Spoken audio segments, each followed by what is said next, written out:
you? Does he do anything differently at all to try and get back into the goals, as it were? With Sergio? No, but the guys who score goals is a talent, is a confidence, is to be there, to his instinct.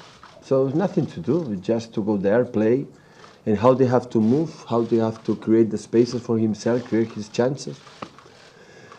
It's not, it's not from GB control. So it's going to do for himself. So I'm not worried about that.